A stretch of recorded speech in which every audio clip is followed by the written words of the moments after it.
మత్తయి సువార్త 6వ అధ్యాయం 16 నుండి 18 వచనాల వరకు చదువుకుందాం. మత్తయి సువార్త 6వ అధ్యాయం 16 నుండి 18 వచనం వరకు.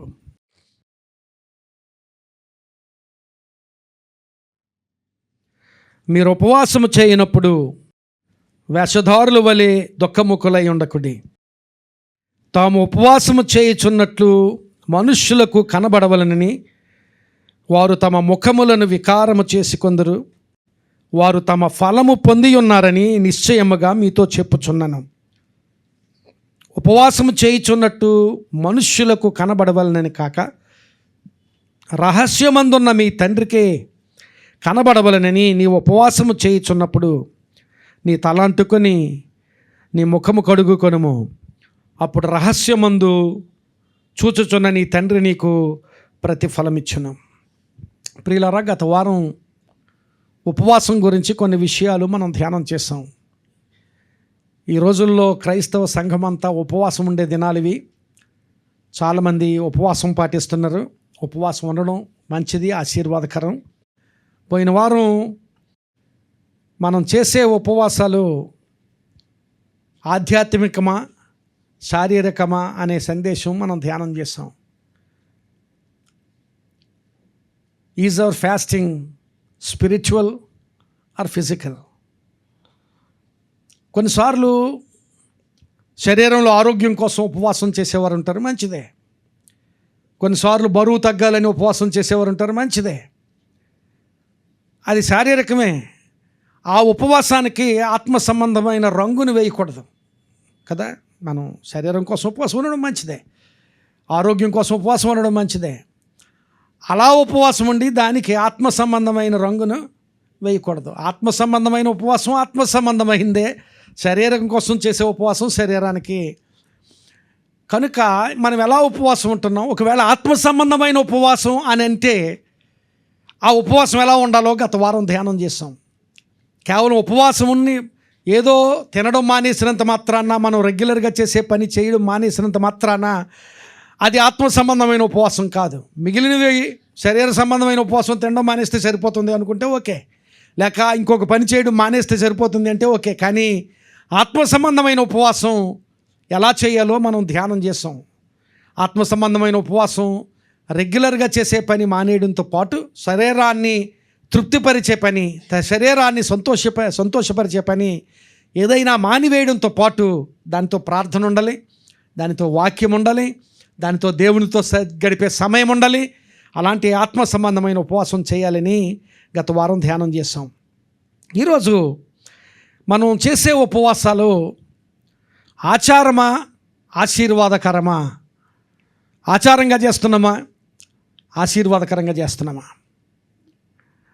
ఆలోచన చేద్దాం. ఈ వాక్యంలో కొన్ని మాటలు యేసుక్రీస్తు ప్రభువు పలికిన మాటలు ఉన్నాయి. అక్కడ యూదులను ఉద్దేశించి, పరిసయ్యులను ఉద్దేశించి యేసుక్రీస్తు ప్రభువు మాట్లాడుతూ మీరు ఉపవాసము చేయనప్పుడు వేషధారుల వలె దుఃఖముఖులై ఉండకుడి. తాము ఉపవాసము చేయుచున్నట్టు మనుష్యులకు కనబడవలనని వారు తమ ముఖములను వికారము చేసుకొందరు. వారు తమ ఫలము పొంది ఉన్నారని నిశ్చయముగా మీతో చెప్పుచున్నాను. ఆచారముగా చేసే ఉపవాసం గురించే ప్రభు అక్కడ హెచ్చరిస్తున్నాడు. Jesus was warning about a fasting that is done as a tradition, as a custom. ఒక ఆచారంగా, ఒక సాంప్రదాయంగా చేసే ఉపవాసం కోసం ఆయన మాట్లాడుతున్నాడు. ఆచారముగా ఉపవాసం గురించి మాట్లాడుతున్నాడు. అలాగే ఆయన వేషధారణతో చేసే ఉపవాసం గురించి మాట్లాడుతాడు. మనుష్యులకు కనబడవలనని, నేను ఉపవాసం చేస్తున్నానని మనుష్యులకు కనబడాలి, మనుష్యులు నా గురించి ఎంతో భక్తిపరురాలు అని చెప్పుకోవాలి, మనుష్యులకు కనబడవలనని. అది వేషధారణతో కూడిన ఉపవాసం. అలా మనుష్యులకు కనబడడం కోసం తమ ముఖములను వికారము చేసుకొందరు అన్నాడు. అంటే విచార వదనంతో ఉపవాసం సంతోషముతో పండుగలాగా చేయాలని గత వారం జ్ఞాపకం చేసుకున్నాం. 4వ నెలలో, 6వ నెలలో, 7వ నెలలో జరిగే ఉపవాసాలు, పండుగ ఉపవాసాలు, అవి ఉత్సవాలు అని గత వారం జ్ఞాపకం చేసుకున్నాం. వీళ్ళు విచారవదనంతో ముఖమంతా వికారం చేసుకుని, అంటే అలాగూ తెలియపరచడం కోసం, నేను ఉపవాసం ఉంటున్నాను అని తెలియపరచడం కోసం చేసే ఉపవాసం. అలాంటి ఉపవాసానికి కూడా ఫలితం ఉంటుందట. ఎలాంటి ఫలితమో అక్కడ వారు తమ ఫలము పొంది ఉన్నారు. అంటే ఒక ప్రతికూలమైన ఫలాన్ని వాళ్ళు పొందరు. అంటే ఆశీర్వాదం రాకపోగా దాని వలన తగిన ఫలాన్ని, దానికి తగిన ఫలాన్ని, వేషధారణతో చేసిన ఉపవాసానికి తగిన ఫలం వారు పొందుకున్నారు. ముఖాలను వికారం చేసుకుని చేసిన ఉపవాసానికి తగిన ఫలాన్ని పొందుకున్నారు. అలాగే ఆచారముగా చేసిన ఉపవాసానికి తగిన ఫలాన్ని పొందుకున్నారు. అలాంటి ప్రతికూలమైన ఫలాన్ని పొందుకున్నారు వాళ్ళు. దానికి భిన్నంగా చేయవలసిన ఉపవాసం గురించి ప్రభు మాట్లాడారు. ఉపవాసం ఎలా చేయాలో దాని గురించి ప్రభు మాట్లాడారు. 17వ వచనంలో, ఉపవాసము చేయుచున్నట్లు మనుష్యులకు కనబడవలనని కాక రహస్యమందున నీ తండ్రికి కనబడవలనని నీవు ఉపవాసము చేయునప్పుడు నీ తలంటుకొని నీ ముఖము కడుగుకొనుము. 18వ వచనంలో, అప్పుడు రహస్యమందు చూచుచున్న నీ తండ్రి నీకు ప్రతిఫలమిచ్చును. వాళ్ళకు పొందుకునే ఫలం గురించి చెప్పాడు. మనం పొందుకునే, అంటే మనమంటే నిజమైన ఆత్మ సంబంధమైన ఉపవాసం చేసేవారు పొందుకునే ఫలాన్ని గురించి కూడా చెప్పాడు. వాళ్ళు ఫలం పొందుకుంటారట. అలాగే నిజమైన ఉపవాసం మనుషులకు కనబడాలని కాకుండా దేవునికే కనబడాలని, అలాగే నిజమైన సమర్పణతో, నిజమైన భక్తి విశ్వాసాలతో చేసే ఉపవాసం, దాని వలన రహస్యమందు చూచుచున్న నీ తండ్రి నీకు ప్రతిఫలం ఇచ్చును, ఒక ఆశీర్వాదం ఇస్తాడు. ప్రతిఫలము ఆశీర్వాదమునిచ్చు ఉపవాసం గురించి ప్రభు మాట్లాడాడు. ప్రియులారా గమనించాలి, ఏంటి ప్రతిఫలం పొందుకుంటాం? What is the fruit? What is the blessing we get from such a spiritual fasting? అలాంటి ఆత్మ సంబంధమైన ఆ ఉపవాసం మనం చేసినప్పుడు ఎలాంటి ఫలాన్ని పొందుకుంటాం? మీరు ప్రతిఫలం మీరు రహస్యమందున్న మీ తండ్రి నీకు ప్రతిఫలం ఇస్తాడు అని ఆయన చెప్పిన సంగతిని బట్టి ఎలాంటి ప్రతిఫలం పొందుకుంటాం? దేవుని వాక్యంలో అక్కడక్కడ ఉపవాసం చేసిన వారు గొప్ప ప్రతిఫలాన్ని పొందుకున్నవారు మనకి అక్కడక్కడ తారసపడతారు. అలాంటి విషయాలు, ప్రభు చెప్పిన విషయాలు, మరికొన్ని విషయాలు దేవుని వాక్యం నుంచి మనం చూడబోతున్నాం. మార్కు సువార్త 9వ అధ్యాయము 29వ వచనంలో అక్కడ జరుగుతున్న సంఘటన ఏమిటంటే, మార్కు సువార్త 9వ అధ్యాయం 29వ వచనంలో జరుగుతున్న సంఘటన ఏమిటంటే, ఒక మోగ దయ్యము పట్టిన వాడిని ప్రభు దగ్గరికి తీసుకుని రావాలని ఒక వ్యక్తి ఆ కుమారుని తీసుకుని వచ్చాడు. మోగ దయ్యము పట్టిన వాని తండ్రి ఆ కొడుకును పట్టుకొని ప్రభు దగ్గరికి రావాలని వచ్చాడు. అక్కడికి వచ్చేటప్పటికి ప్రభువు లేడు. వాళ్ళు ఎక్కడుంటారో అక్కడికి అతడు కుమారుని తీసుకుని వచ్చేటప్పటికి ప్రభువు లేడు. ప్రభు శిష్యులు ఉన్నారు అక్కడ. శిష్యులు ఉన్నారు కదా, వారైనా చేస్తారు అని, ఇదిగో నా కుమారుడు మోగదయ్యం పట్టి బాధపడుతున్నాడు, అతన్ని స్వస్థపరచాలి అని చెప్పి ఆ శిష్యులు ఉన్న చోటికి, శిష్యుల దగ్గరికి ప్రభు దగ్గరికి తీసుకుని వచ్చాడు. ప్రభు లేడు, శిష్యులు ఉన్నారు. శిష్యుల ముందు ఆ కుమారుని పెట్టాడు. శిష్యులు ఆ దయ్యాన్ని వెళ్ళగొట్టడానికి ప్రయత్నం చేశారట. ఏమేం ప్రయత్నాలు చేశారో, ఎంతసేపు ప్రయత్నం చేశారో, ఎలా ప్రయత్నం చేశారో ఆ వివరాలు అక్కడ లేవు, కానీ ప్రయత్నం చేశారు కానీ ఆ శిష్యుల వలన కాలేదు అని రాయబడింది. ఆ శిష్యుల వలన అది కాలేదు. అప్పుడు ప్రభు వచ్చాడు. అక్కడ జరిగిన సంఘటన మనకు తెలుసు. ప్రభు వచ్చి ఆ మోగదయ్యము గల కుమారుని స్వస్థపరిచినట్లుగా దేవుని వాక్యంలో రాయబడింది. అదంతా అయిపోయింది. స్వస్థత ఆ కార్యం జరిగిపోయింది. జరిగిపోయిన తర్వాత ఈ శిష్యులు ప్రభువు కలిసి వాళ్ళు ఉన్న చోటికి వెళ్ళిపోయారు. వాళ్ళు ఉన్న చోటికి, ఆ ఇంటిలోనికి వెళ్ళిన తర్వాత అక్కడ శిష్యులు అడిగారు, ప్రభువా, మేము ఎందుకు ఆ దయ్యాన్ని వెళ్ళగొట్టలేకపోయాము అని అడిగారు.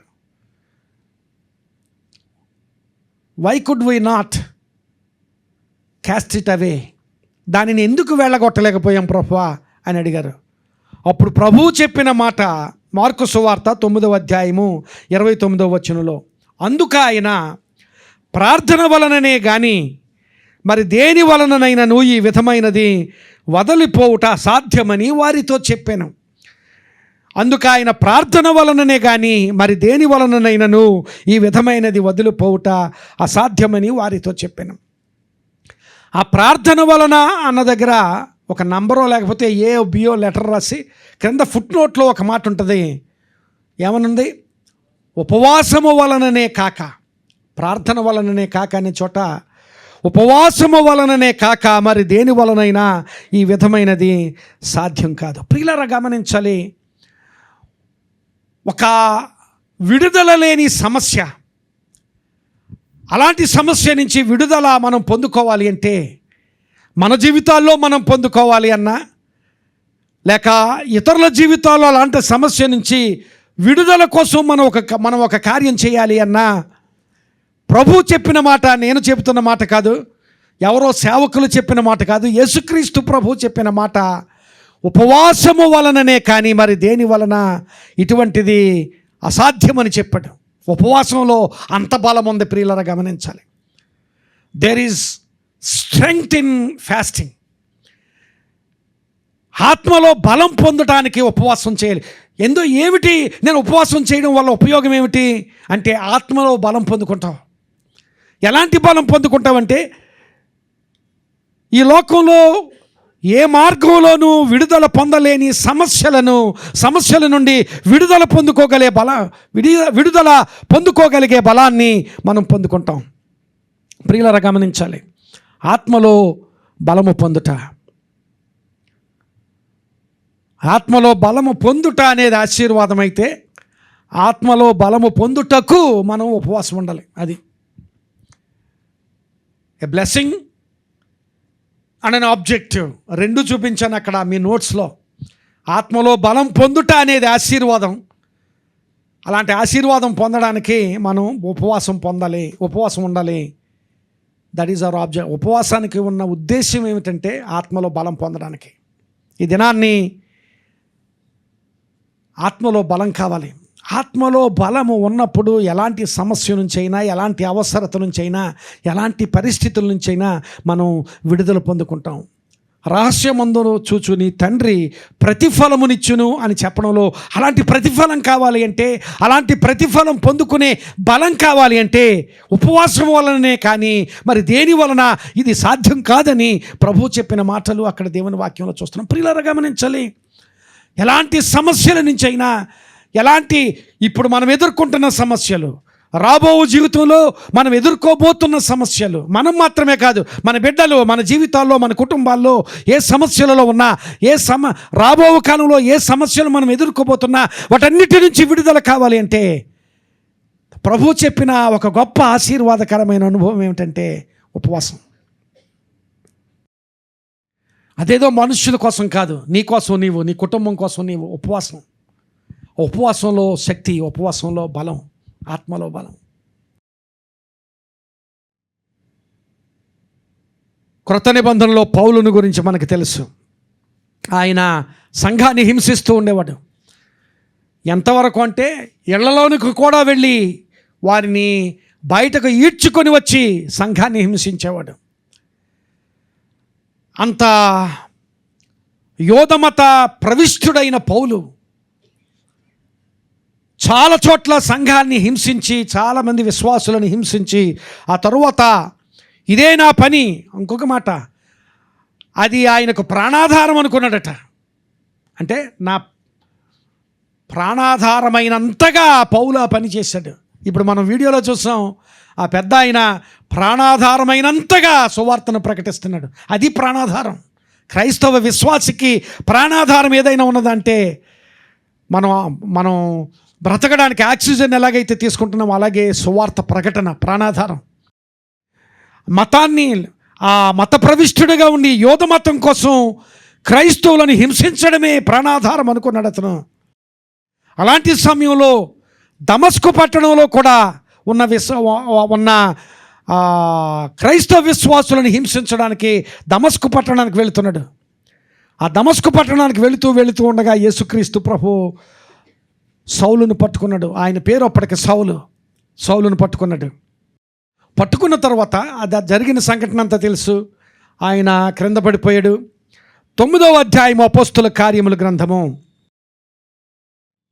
అపోస్తుల కార్యముల గ్రంథము 9వ అధ్యాయం 9వ వచనం నుంచి 11వ వచనం వరకు చదువుకుందాం.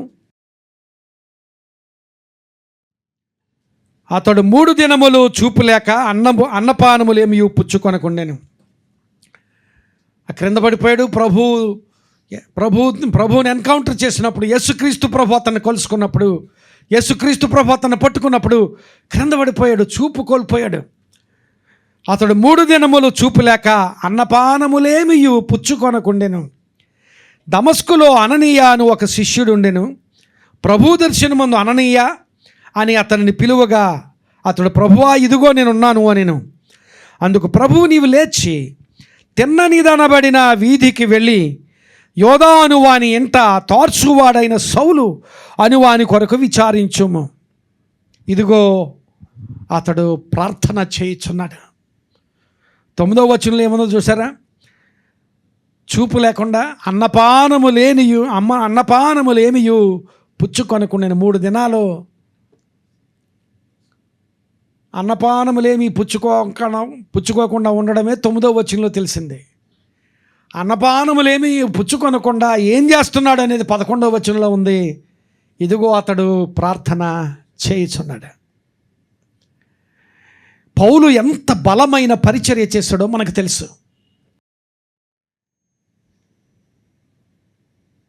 ఎంతగా సంఘాన్ని హింసించాడో అంతగా అద్భుతమైన పరిచర్య చేసి ఎన్నో సంఘాలు నాటాడు, ఎన్నో ప్రాంతాలు ప్రయాణాలు చేశాడు, ఎన్నో హింసలు పొందాడు. ఇప్పుడు ఆ వీడియోలో చూసినట్లుగా ఆయన కొట్టబడడం కాదు, ఎన్నోసార్లు కొట్టబడ్డాడు, ఎన్నోసార్లు చెర అనుభవించాడు, ఎన్నోసార్లు అవమానాన్ని పొందాడు. అంత చిత్రహింసలు పొందిన ఆ పౌలు, ప్రియులరా, అదంతా పొందడానికి, ఆ సువార్త వ్యాప్తి నిమిత్తమై, దేవుని పరిచర్య నిమిత్తమై అంతగా నిలవబడడానికి ఎక్కడి నుంచి వచ్చింది ఆ బలం అంటే, ఇదిగో అసలు ప్రారంభంలోనే పౌలు ఏం చేస్తున్నాడు? ఇదిగో అతడు ప్రార్థన చేయుచున్నాడు. ఆ మాటలు ఎవరు చెప్తున్నారో తెలుసా? ఇదిగో అతడు ప్రార్థన చేయుచున్నాడని దేవుడు అననీయతో చెబుతున్నాడు. ఇదిగో దమస్కు అననీయ అనే భక్తుని పిలిచి దేవుడు ప్రభు దర్శనమందు 10వ వచనంలో అననీయ అని అతన్ని పిలువగా అతడు, ప్రభువా, ఇదిగో నేనున్నాను అనెను. అందుకు ప్రభు, నీవు లేచి తిన్ననిదనబడిన వీధికి వెళ్ళి యోధా అనువాని ఇంట తార్సువాడైన సౌలు అనువాని కొరకు విచారించుము. ఇదిగో అతడు ప్రార్థన చేయుచున్నాడు. మనం నిజంగా అలాంటి ఉపవాస ప్రార్థన మనం చేస్తే the answer for your prayer is on its way. అతను ప్రార్థన చేస్తుంటే మరొక ప్రక్క ఇక్కడ ఇంటిలో ఉపవాసం ఉండి అప్పటికి సౌలు ప్రార్థన చేస్తున్నాడు. ప్రార్థన చేస్తుంటే దేవుడు ఆ ప్రార్థనకు ప్రతిఫలాన్ని ఆయన ఒక ప్రక్క ఆ కార్యం చేస్తున్నాడు.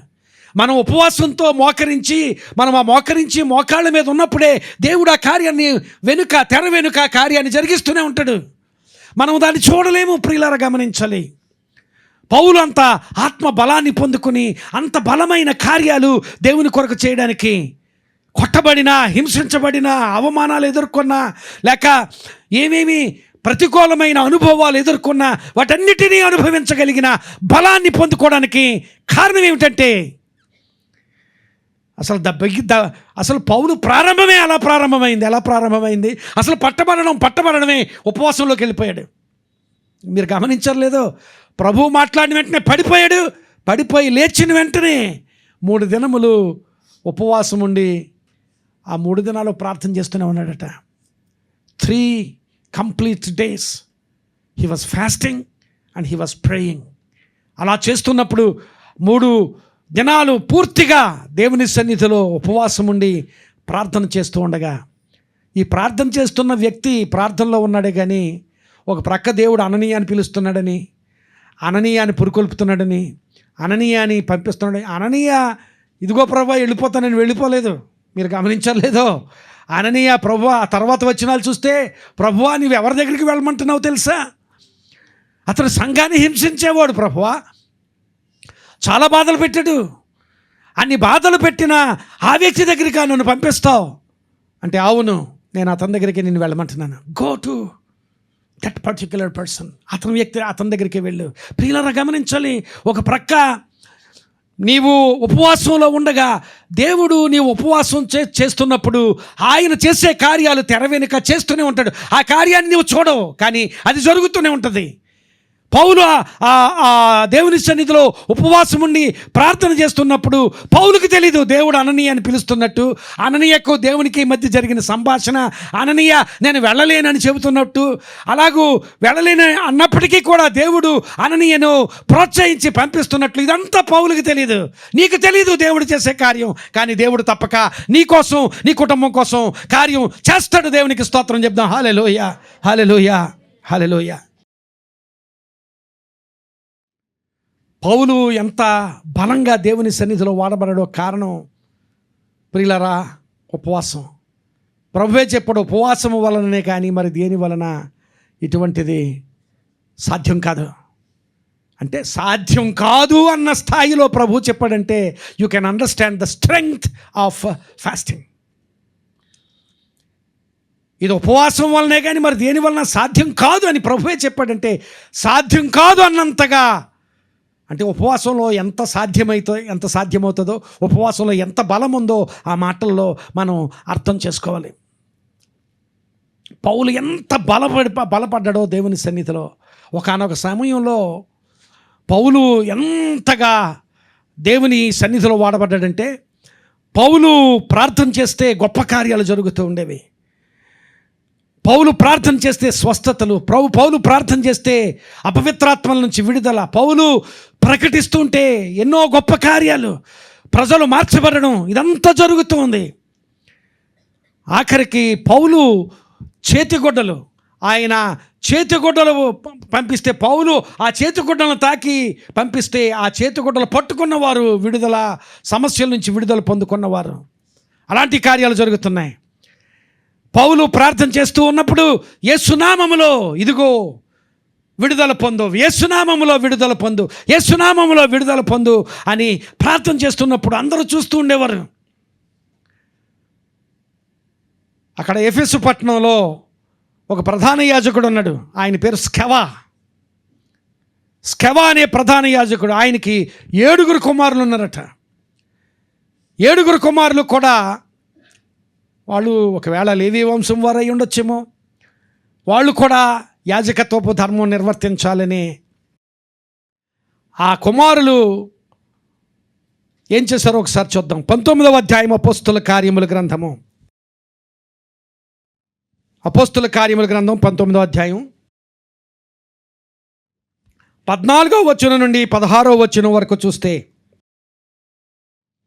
యూదుడైన స్కెవాయను ఒక ప్రధాన యాజకుని కుమారులు 7 అలాగు చేయుచుండిరి. పౌలు యేసునామమున ఉచ్చాటన చేయుచున్నాను అని పౌలు చెప్తున్నప్పుడు వీళ్ళు కూడా అలా ప్రయత్నం చేశారట. దయ్యాలు పట్టిన వాళ్ళని తీసుకొచ్చి వీళ్ళు కూడా ప్రయత్నం చేశారు. స్కెవాను ఒక ప్రధాన యాజకుని కుమారులు 7 అలాగు చేయుచుండిరి. అందుకు ఆ దయ్యం పట్టిన వాడిని తీసుకుని వచ్చి వీళ్ళు కూడా పౌలు చేశాడు కనుక నేను చేస్తానని in the name of Jesus అని ప్రార్థన చేస్తున్నారు. యేసు నామములో అని ప్రార్థన చేస్తున్నారు వీళ్ళు. అందుకు ఆ దయ్యం అన్నదట, నేను యేసును గుర్తెరుగుదును, పౌలును గుర్తెరుగుదును, కానీ మీరెవరు అని అడిగిందట దయ్యం. Who are you? నేను యేసును ఎరుగుదును, పౌలును ఎరుగుదును. Who are you? దయ్యం అడిగిందట హూ ఆర్ యూ అని. అలాగ అడగగానే ఆ దయ్యం పట్టిన వాడు ఎగిరి వారి మీద పడి వారిలో 2 లొంగదీసి గెలిచెను. అందుచేత వారు దిగంబరులై గాయము తగిలి ఆ ఇంటి నుండి పారిపోయిరి. దయ్యం చెప్పిన మాటను నేను ఈ సమయంలో మీ ముందు ఉంచుతున్నా. నేను యేసును ఎరుగుదును, అది పౌలు బలం. That is the strength of Paul. యేసుని ఎరగడం ఒక విషయం, దయ్యం ఎవరిని ఎరుగును, ఆయన బలం కూడా నేను ఎరుగుదును. ఆయన యేసునామములో అని చెబితే నేను ఉండలేను, కానీ నువ్వెవడవయ్యా? Who are you?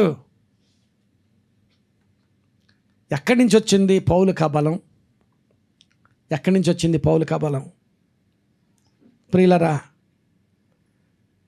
ఉపవాసం ఇది నీ ఉపవాసం యొక్క ప్రాముఖ్యతను, ఉపవాసం యొక్క బలాన్ని మనం గుర్తెరిగితే ఆ ఉపవాసంలో మనం పొందుకునే బలం, మన సమస్యల నుంచి విడుదల, ఎట్టి పరిస్థితుల్లోనూ సాధ్యము కాదు అనుకున్న దాని నుంచి మనం విడుదల పొందుకుంటాం. అది నా మాట కాదు, ప్రభు మాట. ఉపవాసము వలననే కానీ మరి దేని వలన ఇది సాధ్యము కాదు అని వాళ్ళు అనుకుని ఉంటారు. స్కేవా కుమారులు, మేము ఇలా చేస్తే అందరూ చూసి వీళ్ళు చాలా పవర్ఫుల్ అని చెప్పుకోవాలనుకుని ఉంటారు. కానీ ప్రియులరా, గమనించలే, అపవాదికి తెలుసు మన బలం ఎంతో. ఆ బలాన్ని నీవు, అపవాదిని భయపెట్టే బలం, సమస్యను భయపెట్టే బలం, ప్రతికూలతను భయపెట్టే బలం, ఆ బలం నీకు కావాలి అంటే కమాన్, ఫాస్ట్ అండ్ ప్రే. ఉపవాసం ఉండి ప్రార్థన చేస్తే దేవుడు తప్పకుండా అలాంటి కార్యాలు మన జీవితంలో చేస్తాడు. అలాంటి ఉపవాసం చేయాలి. ఎలాంటి ఉపవాసం? ఆత్మలో బలం పొందుకునే ఉపవాసం, దేవుని నుండి శక్తిని పొందుకునే ఉపవాసం, ఆత్మలో బలం ఆయన దగ్గర నుంచి మనం పొందుకుంటాం. అలాంటి ఉపవాసం గురించి ప్రభు మాట్లాడారు. మరొక విషయం ఏమిటంటే, ఎస్తేరు గ్రంథంలో ఇంతకుముందు మనం ధ్యానం చేసిన వచనాన్నే మేము ముందుంచుతాను. 4వ అధ్యాయము 16వ వచనంలో ఎస్తేరు శోషణ కోటలో ఉంది. ఆ శోషణ కోటలో అక్కడ యూదుల విడుదల కోసం ఎస్తేరు చేస్తున్న కార్యం, ఎస్తేరు గ్రంథం చాలామందికి తెలుసు. ఆ శోషణ కోటలో యూదురాలైనప్పటికీ, చెరలో ఉన్న యౌవనస్తురాలైనప్పటికీ ఆమెకు దేవుడు ద్వారం తెరిచాడు. ద్వారం తెరిస్తే ఆమె రాజుగారి భార్య అయింది, రాణి అయింది. ఒక యూదురాలైన యౌవనస్తురాలు చెరలో ఉండి, ఆ చెరలో ఆ రాజ్యంలో ఉన్న ఆ రాజ్యానికి రాజుకు భార్య అయింది.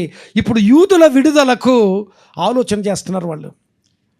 ఎందుకంటే యూదులందరినీ ఆ దేశంలో అణగదొరక్కాలని మరొకడు, ఒక విలన్ ఉన్నాడు అక్కడ, వాడి పేరు హామాను. ఎస్తేరు గ్రంథం అంతా తెలిసిన వారికి తెలుస్తుంది, ఒకవేళ తెలియకపోతే చదవండి. It was a wonderful story. అక్కడ హామాను, ఒక విలన్ ఉన్నాడు హామాను. ఆ హామాను యూదులను, అలాగే ఈ ఎస్తేరు యొక్క పినతండ్రి మొర్దెకై ఉన్నాడు, అతన్ని, వాళ్ళందరినీ అణగదొరక్కాలని ప్రయత్నం చేస్తున్నాడు. మొర్దెకైని చంపేయాలని ఆ మొర్దెకై కోసం ఒక ఉరికొయ్య కూడా ఏర్పాటు చేశాడు హామాన్ అనేవాడు. ఆ పరిస్థితిలో యూదులకు విడుదల కోసం ఆ మొర్దెకాయ్ అలాగే ఎస్తేరు చేస్తున్న ప్రయత్నం, ఆ ప్రయత్నం కోసం ఎస్తేరును ఆ పినతండ్రి ప్రోత్సహిస్తున్నాడు. నీవు ఈ కార్యం చేయాలి, ఈ కార్యం చేయడానికి ఇంకెవరి వలన కాదు, నీవు కోటలో ఉండి రాజుతో మాట్లాడగలిగిన పరిస్థితి నీకు మాత్రమే ఉంది. రాణిగా ఉన్నావు గనక, రాణిగా ఉన్నదే కానీ రాజుగారి దగ్గరికి వెళ్ళాలంటే పర్మిషన్ లేకుండా, ముందే అపాయింట్మెంట్ లేకుండా వెళ్ళడానికి లేదు. అలాంటి నియమం ఉంది అక్కడ. ఆ స్థితిలో ఇప్పుడు ఎస్తేరు రాజును ఒప్పించాలి, రాజుతో మాట్లాడాలి. 4వ అధ్యాయం 16వ వచనం ఎస్తేరు గ్రంథం. నీవు పోయి శోషణనందు కనబడిన యూదులనందరినీ సమాజ మందిరమునకు సమకూర్చి నా నిమిత్తము ఉపవాసముండి 3 దినములు అన్నపానములు చేయకుండుడి. నేనును నా పనికెత్తులను కూడా ఉపవాసము ఉందుము. ప్రవేశించుట న్యాయ వ్యతిరేక్తముగానున్నను. నేను రాజునొద్దకు ప్రవేశించదును, నేను నశించదను. ప్రియులరా, రాజు దగ్గరకు అలాగ వెళితే, రాణి అయినా సరే అది మరణదండన, అది శాసనం. అది రాజు దగ్గరికి ఎవరు కూడా ముందుగా అనుమతి లేకుండా వెళ్ళడానికి వీలేదు. ఈవెన్ రాణి కూడా ఆమె చెబుతోంది, ప్రవేశించుట న్యాయ వ్యతిరేక్తముగా ఉన్నను. It is unlawful for some one to go before the king without permission. ముందుగా అనుమతి లేకుండా రాజుగారి ముందుకు ఎవరు వెళ్ళకూడదు. అది వెళితే న్యాయ వ్యతిరేక్తం. ఎంత మామూలుగా ఏదో పొరపాటు జరిగిపోయిందని చెప్పడం కాదట, అది న్యాయానికే వ్యతిరేకమట. అంత బలమైన నియమం ఉంది. అంటే అంత బలమైన నియమాన్ని కూడా లెక్క చేయకుండా వెళ్ళాలి అంటే ధైర్యం కావాలి, ముందు ధైర్యం కావాలి. అందులోనూ ఒక యౌవనస్తురాలు, అంటే అలాంటి కార్యం చేయడానికి తగిన వయసున్న పరిస్థితి కాదు. అలాంటి పరిపక్వత వయస్సులోనూ లేదు, అలాంటి పరిపక్వత అనుభవంలో లేదు, అలాంటి పరిపక్వత ఆలోచనలో లేదు. అలాంటి ఒక యవనస్తురాలు అక్కడ నిలవబడింది. న్యాయ వ్యతిరేక్తముగా ఉన్నను అని చెప్పడంలో నేను అక్కడికి వెళ్ళడానికి భయమే కానీ నేను వెళ్తాను. కానీ అలాగూ నేను వెళ్ళగలిగే ధైర్యం పొందడానికి యూదులందరినీ సమాజ మందిరానికి సమకూర్చి నా నిమిత్తం ఉపవాసం ఉండి ప్రార్థన చేయమనండి. అలాగని నా నిమిత్తం మీరు ఉపవాసం ఉండండి అని వాళ్ళ మీద నెట్టి ఈమె హ్యాపీగా బిర్యానీ తినలేదు కదా. ఆమె ఏం చేసింది? ఆమె కూడా ఉపవాసం ఉన్నది. నేనును నా పనికెత్తులను కూడా ఉపవాసం ఉందుము. ప్రియులరా గమనించాలి, అక్కడ యూదులకు ఆ దేశంలో it was a dead and situation. ఇంకా పరిస్థితి అంతమైపోయింది. ఇక మా జీవితాలు చాలా దుర్భరమైన పరిస్థితికి వెళ్ళిపోతాయి. మొర్దెకాయిని రాజు చంపేస్తాడు. ఇంకా పరిస్థితులు దుర్భరమైపోయాయి. Dead and situation. ఇంకా ఈ పరిస్థితి నుంచి బయటకు రాగలిగే ఏమాత్రం కూడా అవకాశం లేదు అనుకున్న దగ్గర అన్ని ద్వారాలు మూయబడిపోయాయి. ఇంకా ఈ విషయంలో ఈ పరిస్థితి నుంచి మాకు విడుదల కలగదు అనుకున్నప్పుడు అలాంటి పరిస్థితుల్లో కొన్ని ఒక్కొక్కసారి నిలబడతాం. ఏదైనా ప్రయత్నం చేస్తున్నప్పుడు ఈ ప్రయత్నం ఇంకెంత మాత్రమూ జరగదు అనుకున్న సమయంలో అక్కడ దేవుడు కలుగజేసుకుంటాడు మన జీవితాల్లో. దేవునికి స్తోత్రం, హల్లెలూయా. ఇక నా జీవితంలో, నా కుటుంబంలో, లేక నా బిడ్డల జీవితాల్లో, లేక నా కుటుంబ సంబంధాల్లో, లేకపోతే ఇంక దేనిలోనో నా ప్రయత్నంలో ఇంకెంత మాత్రం కూడా నేను అనుకున్నట్లుగా జరగడానికి అవకాశం లేదు అనుకున్నప్పుడు అక్కడ దేవుడు కార్యం చేయడం మొదలు పెడతాడు. అదే జరిగింది. న్యాయ వ్యతిరేక్తముగా ఉన్నను, వెళ్ళడానికి నాకైతే భయమే. ఇంకొక మాట ఉంది, నశించేదను. If I perish. ఆ ధైర్యం ఎంత ధైర్యం అంటే, నేను నశిస్తాను, but I will go and stand before the king. నేను వెళ్తాను, రాజు దగ్గర నిలవబడతాను. ప్రియులారా గమనించాలి, అలాంటి ధైర్యం పొందుకోవడానికి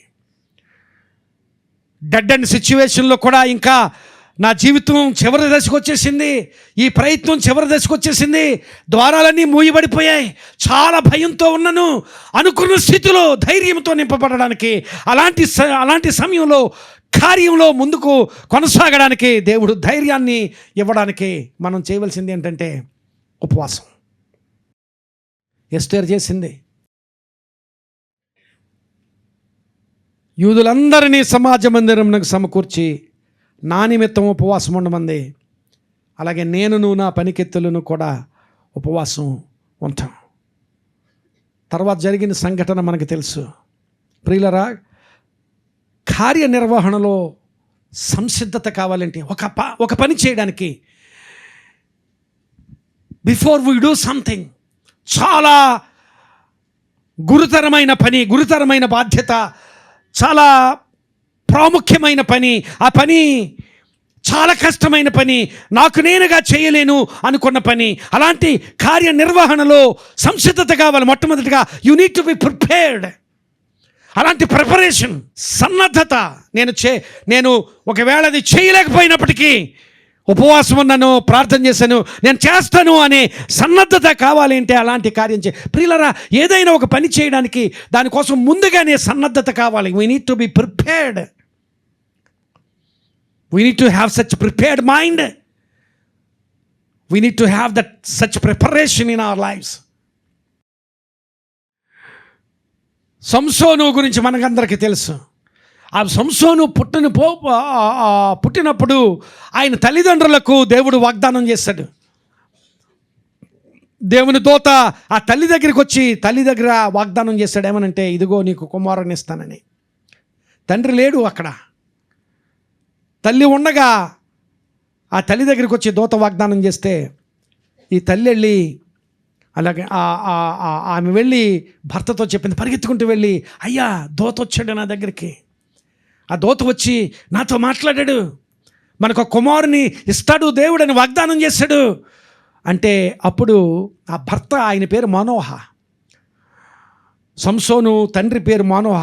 మానోహ ప్రార్థన చేశాడు. ఏమని ప్రార్థన చేశాడో చూద్దాం. చూడండి, న్యాయాధిపతుల గ్రంథము 13వ అధ్యాయం 8వ వచనంలో, అందుకు మానోహ, న్యాయాధిపతుల గ్రంథము 13వ అధ్యాయము 8వ వచనం, అందుకు మానోహ, నా ప్రభువా, నీవు పంపిన దైవజనుడు మరలా మా యొద్దకు వచ్చి పుట్టబోవు ఆ బిడ్డకు ఏమేమి చేయవలెనో దానిని మాకు నేర్పునట్లు దయచేయము. పుట్టబోవు బిడ్డకు మేము ఏమేమి చేయవలెనో దానిని మాకు నేర్పు ప్రభువా. ఈ ప్రార్థన మనం మన పిల్లల కోసం చేసి ఉండమేమో. పుట్టబోవు బిడ్డకు ఏం చేయాలో మాకు నేర్పించు ప్రభువా.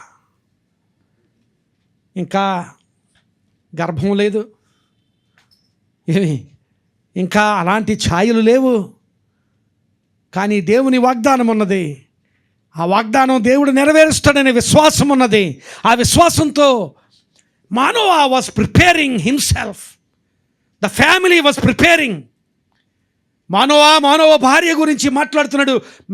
పుట్టబోవు బిడ్డకు మేము ఏమేమి మేమంటే నా భార్య, నేను. పుట్టబోవు బిడ్డకు మేము ఏమేమి చేయవలెనో. కనబడగా నాకు కనపడితే బాగుండేది, ఆవిడికి కనపడ్డం ఏంటి ప్రభువా, ఇంట్లో ఎంత చులకం చేసేస్తుంది నన్ను అనలేదు ఆయన. నిజంగా అదే జరిగితే మరి ఆవిడేమంటుంది, కొంచెంసేపు ప్రార్థన చేయమన్నా చెయ్యో, చూడు నాకే కనపడ్డాడు నీకు కనపడలేదంటది. ఇప్పుడు ఈయన ఇంకొకటి ఏమిటంటే, అంతకుముందు ఆ సంప్రదాయంలో లేక ఆ కల్చర్లో అక్కడ అంతకుముందు ఎప్పుడు కూడా దేవుడు ఇలాంటి సందర్భాల్లో బిడ్డల్ని ఇస్తానన్నప్పుడు పురుషులకే కనపడ్డాడు. ఇదే ఫస్ట్ టైం స్త్రీకి సందేశం పంపించడం. అప్పుడు మానవ భార్య ఏమనుకోవాలి,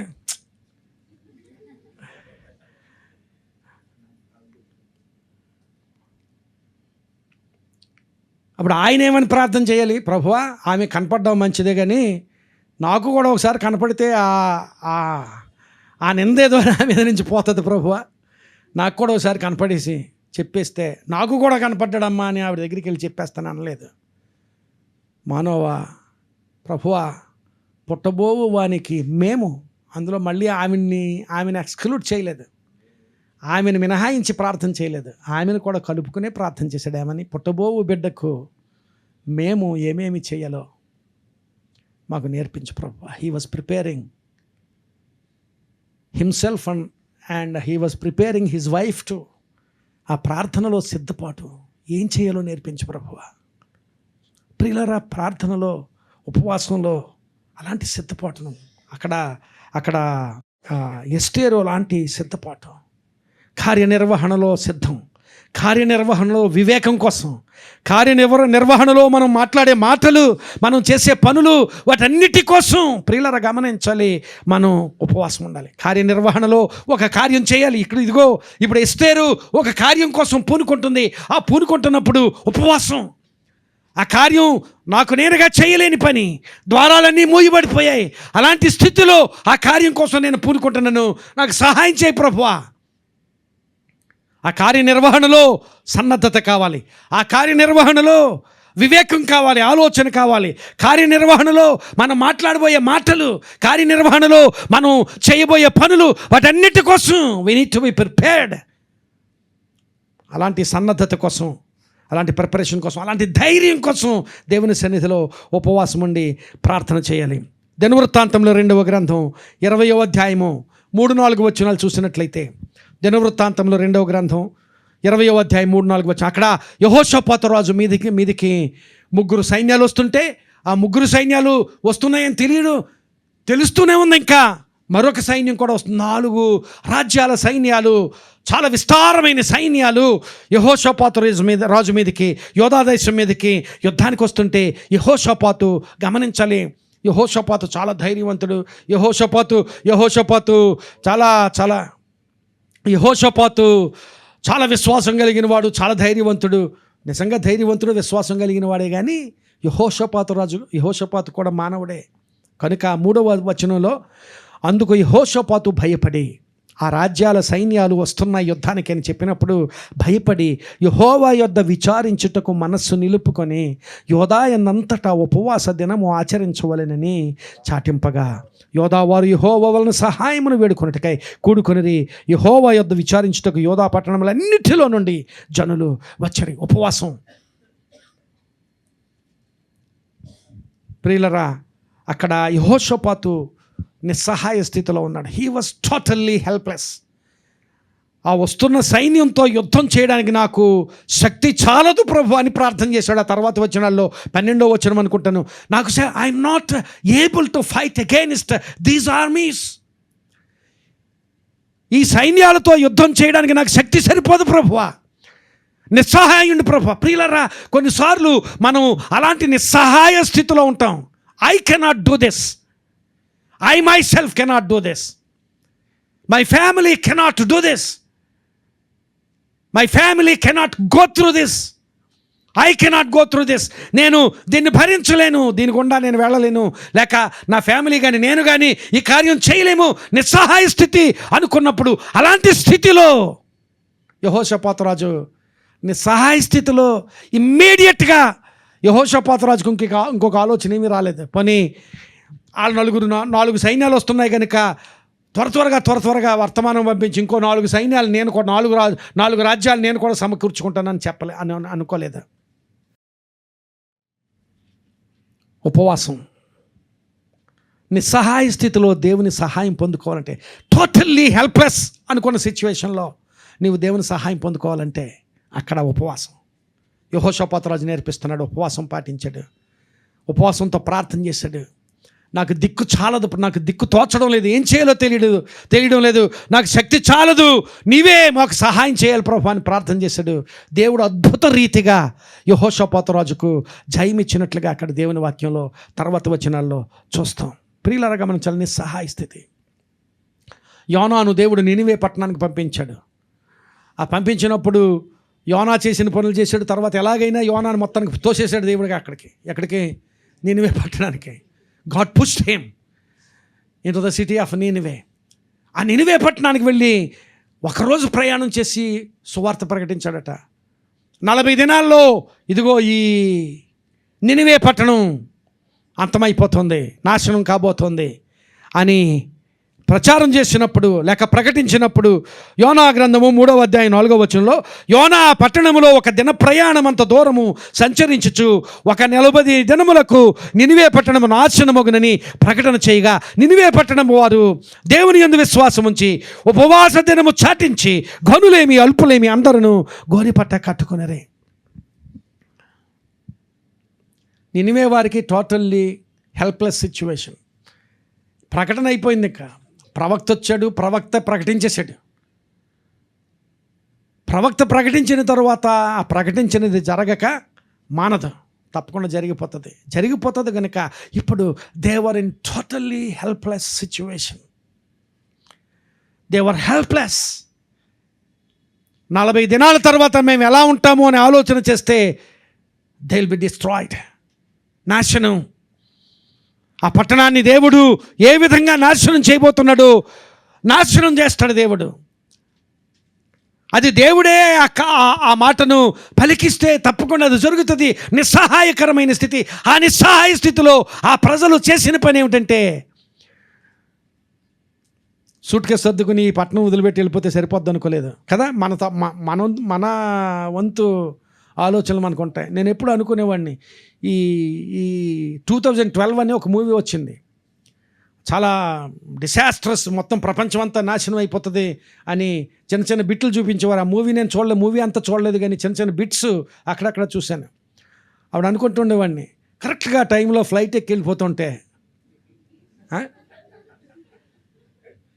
భూమి నాశనం అయిపోతుంటుంది, తగులు పడిపోతూ ఉంటుంది, ఇటు సముద్రాలు వచ్చి భూమి మీద పడిపోతుంటాయి, ఫ్లైట్ ఊహ. అలాగే నినివే పట్టణం వారు 40 దినాల తర్వాత దేవుడు ఈ పట్టణం మీదకి నాశనం పంపించబోతున్నాడు కనుక ఈ పట్టణం వదిలిపెట్టి వెళ్ళిపోదాము అలాంటి ఆలోచన కాదు. ఉపవాసం అండి, దేవునుగ్రత నుండి. గమనించాలి, నినివే వాడు ఎక్కడున్నా దేవుడికి తెలుసు. నువ్వు నినివే వాడవని నువ్వు ఎక్కడికి వెళ్ళిపోయినా దేవునికి తెలుసు. యెరూషలేం పట్టణంలో ఉన్నా ఆహా యెరూషలేంలో ఉన్నాడు అనుకోడు. నువ్వు నినివే పట్టణస్తులు దేవునికి తెలుసు.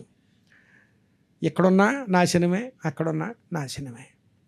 కనుక ప్రియులారా గమనించాలి, నిస్సహాయ స్థితిలో, ఇంకా టోటలీ హెల్ప్లెస్.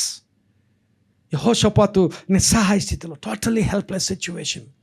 అలాగే ఈ నినివే పట్టణస్తులు టోటలీ హెల్ప్లెస్. ఆ స్థితిలో దేవునికి మొరపెట్టుకున్నారు, ప్రార్థన చేసి ఉపవాసం ఉండి, ఉపవాసంలో బలం, నిస్సహాయ స్థితిలో దేవుని సన్నిధిలో నీవు సహాయం పొందుకుంటావు. ఇక ధైర్యం అంతా, ఏమాత్రం ధైర్యం లేదు, చాలా భయంతో ఉన్నాను, ఈ పని చేయడానికి ధైర్యం సరిపోవడం లేదు అనుకున్నప్పుడు దేవుడు ధైర్యాన్ని, ఆ కార్యదీక్షను, ఆ కార్యం చేయడానికి పట్టుత్వాన్ని నీకు ఇవ్వాలి అంటే ఉపవాసం ఎస్తేర్ చేసింది. అలాగే ఆత్మలో బలం పొందుకోవాలి అంటే ఇంకా అసాధ్యం, దిస్ కెనాట్ బి డన్ అనుకున్నప్పుడు ఇటువంటిది ఉపవాసం వలనే కానీ మరి దేని వలన సాధ్యం కాదు. ప్రార్థన చేసుకుందాం.